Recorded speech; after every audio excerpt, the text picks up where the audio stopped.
Okay, we came up with a little bit of a list. Here's just some of the names. Jimmer Fredette, Ty Detmer, Taylor Sander, Jim McMahon, Steve Young, Danny Ainge. Taysom Hill is in that. Kyle Van Noy. Yeah, recent guys. Austin Collie, Luke Staley. Any of the punt returners, kick returners that BYU's had that have been great. Visek Emma, James Dye. James Dye is the Jared epitome Dabney. of a showstopper. Mike Rigel. Shauna Robach, women's soccer, scored like 90 goals. Ossie Antonetti was my favorite BYU athlete for a long time. He was a Puerto Rican high flyer on the men's volleyball team, 99. Krasimir Ćosić apparently was an exciting player. But to me, my pick, and recency bias and play-by-play bias goes into this. Taylor Sander. He was the Jimmer Fredette of college volleyball. Wait, I thought you just said it was Jimmer Fredette. It's besides Jimmer Fredette. Jimmer's the pick. Besides Jimmer. How can you just give it to Jimmer that easily? Taylor Sander is my pick. Okay. Taylor Sander. He was so exciting. The Bick, the back row quick, the superstardom, the huge kills, the championships on the court, on BYUtv that we were able to do for the MPSF tournaments. He was the most exciting player I've seen in a while. Jimmer's number one. Who else besides Jimmer to me? Taylor Sander. Really? Okay, so I mean, Taylor Sander, absolutely. And you're right. You watched the greatness. I had a great seat for this, from the front row for 4 years. It was amazing. Taylor Sander is an exciting athlete for sure. And in his realm of volleyball, like, there might not be. He was the Jimmer of men's volleyball. He's got the Ken Griffey swing effect. For 2 or 3 seasons. Beautiful to watch him fly through the air. Yes. And destroy the volleyball. Okay, Jimmer's senior year. That happened for about 2.5 seasons with Taylor. So there was more of it. I loved it. So why would you not give it to Taylor over Jimmer? Because there was more of it. Because it's Jimmer, dude. Okay. I don't need to explain that one, right? I know. He was in it was Jimmer Mania. It's the Jimmer Fredette Award. It was Jimmer Mania.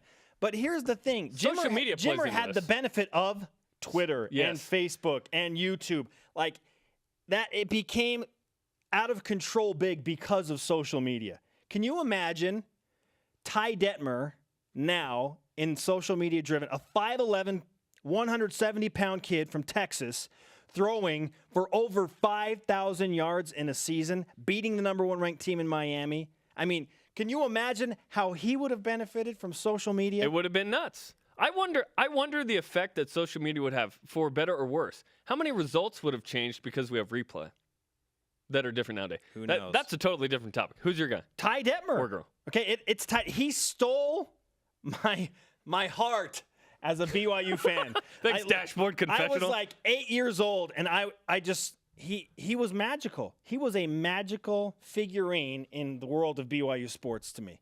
What he did against Miami, the #1 team in America, when he makes Russell Maryland and another All-American tackle or defensive tackle, I can't remember the name of, collide into each other. He's dodging them, throws a touchdown pass. He won the Heisman Trophy, 59 NCAA records. Every game he played in was like, yeah, Ty threw for 400 yards and 5 touchdowns, whatever. I mean, it was crazy what he did. And he was third in the Heisman voting his senior year. In an 8-3-2 season. No argument. You're preaching the choir, man. No one's going to say neither of these were exciting for sure. I think Jimmer's going to take this because of social media. But had Jim McMahon had social media, he was the first player to ever throw for 4,000 yards in a season. 71 NCAA records at the time. Unbelievable. Amazing. It's so amazing. Steve Young. Some of the plays that BYU produced, the iconic moments, would be viral. Steve Young won today at UCLA. That was like an amazing win in the Rose Bowl for the first time. With Gordon Hudson.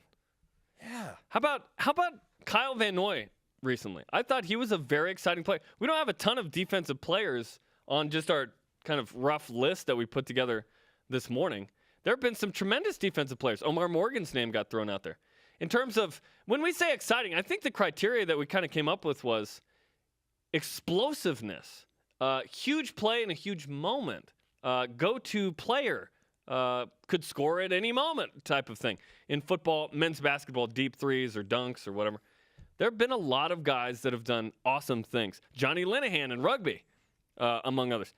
Luke Staley could score at any moment. He was the Doak Walker Award winner. Or as one of my friends once called him on this very air on True Blue, Doak Walker. The Doak. Yeah. James Dye, every time he caught a punt, you thought he could take it. He's number 3 for me in this list. He's number 3. He's way up there. Because we're talking about excitement, exciting players. Visek Emma. Yeah. Huge. It's so fun. I mean, guys that you're just like, wow. Every time that athlete touches the ball, something special could happen. And John Beck told us the other day, Taysom Hill is one of those players. He's on the list. He's in the, I don't know, top 5, top 10 in BYU history. Because who else besides Luke Staley in BYU history rushing the ball have you thought he could go every time? Ronnie Jenkins, maybe? I don't even know Back if I in the thought day, that about Ronnie. Pete Van Valkenburg and Eldon Forte. I don't know. I didn't watch them. I don't know. Taysom Hill is in a class of his own that way. He really is. Luke and Taysom. BYU's only had one other quarterback that was close to what Taysom brings in terms of explosiveness with his arm and his legs. And that was Steve Young. Brandon Doman as well is in this list. He was quite explosive his senior season. 14-2 as a starter, made some clutch plays to win games, including Utah, including New Mexico in his first start. There have been some really exciting players, and hopefully there's more in the pipeline. I think Brendan Sander, Taylor's younger brother, has an opportunity to become one of those guys. Open your eyes, people. It's bigger than just the last 5 years. Who is the most exciting player in BYU history? Imagine, as Jarom just referenced, if Jim McMahon had social media, if Ty Detmer had social media. Actually, it would have been bad if Jim McMahon had social media. Really bad. Not necessarily. Hey. What? Glenn Kozlowski. Okay, just anything in his range. Players. One-handers, Johnny diving. Harling, Dennis Pitta, same Awesome. type. Like those guys make exciting plays. But who is the most? You have to pick one. Use the hashtag BYUS and send it in. Send it in! I was waiting for you to do that, but I cut you off. Sorry. Send it in, There you go. Jerome! Thank you very much. YouTube that if you don't know what I'm talking about.